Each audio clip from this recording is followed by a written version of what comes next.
A sudden, sharp pain, a tiny mark on your skin, your heart starts to pound. You've been stung by a scorpion. In this moment, panic feels inevitable, but knowledge is your most powerful defense. While there are over 2,500 species of scorpions worldwide, only about 30 have venom potent enough to be considered medically significant for humans. So, I bet you didn't know that the vast majority of scorpion stings, while intensely painful, are usually not deadly for a healthy adult. But I also bet you didn't know that what you do in the first minute, and the minutes that follow, can change everything. It can determine the severity of your symptoms, the speed of your recovery, and whether you need emergency medical care.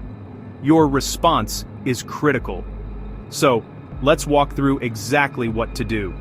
Step 1, and this is the most important, stay calm. Take a deep, slow breath. Inhale for 4 seconds, hold for 4, and exhale for 6. Repeat this. Why is this so crucial? Panic and fear trigger your body's fight or flight response, which dramatically increases your heart rate and blood pressure.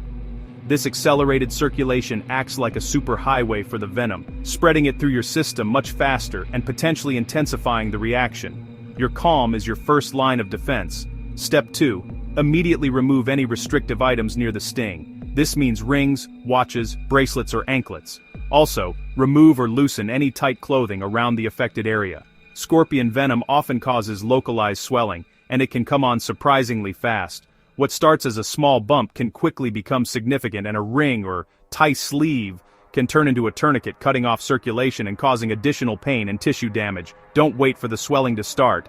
Act preemptively. Step 3. Clean the wound. Use simple mild soap, and rinse the area thoroughly with clean, cool water. The goal here isn't to wash out the venom, it's already under the skin, but to prevent a secondary infection. The puncture from the stinger is an open door for bacteria, and keeping it clean is essential. After cleaning, you can cover it with a simple clean bandage if you have one. Step 4. Apply a cool compress. This is key for managing the immediate pain and slowing down the body's inflammatory response. Use a cool, damp cloth or an ice pack wrapped in a towel. Never apply ice directly to the skin, as this can cause frostbite and damage the tissue.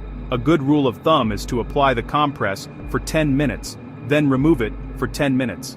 This on and off cycle effectively eases the burning pain and helps control the swelling without risking cold injury to your skin. Step 5. Keep the bitten limb as still as possible. If you were stung on your arm or leg, find a comfortable position and try not to move it. Any muscle movement can increase blood flow to the area, which again, helps spread the venom. And importantly, try to position the limb at or slightly lower than the level of your heart. Unlike a snakebite, where elevation is sometimes recommended, keeping the limb down uses gravity to help slow the venom's journey toward the center of your body.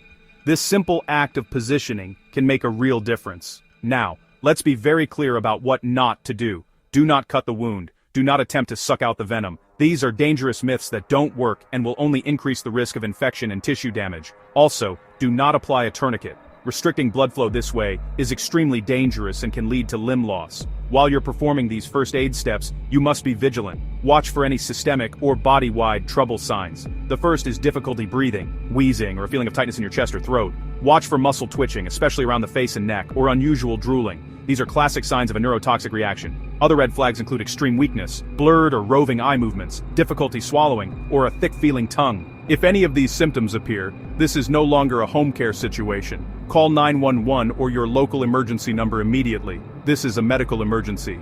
Furthermore, some individuals are always at higher risk. For children and the elderly, their smaller body mass or more fragile health means the venom has a much greater effect. If a child or a senior is stung, don't wait for severe symptoms. Get them to medical help right away as a precaution. The same applies to anyone with pre-existing heart or lung conditions. And if you can't identify the scorpion, you must assume it could be one of the more dangerous species. In all these cases, seeking immediate medical evaluation is the safest choice. Remember, your first response is everything. You've got this. Stay calm, act deliberately, and know when to call for help.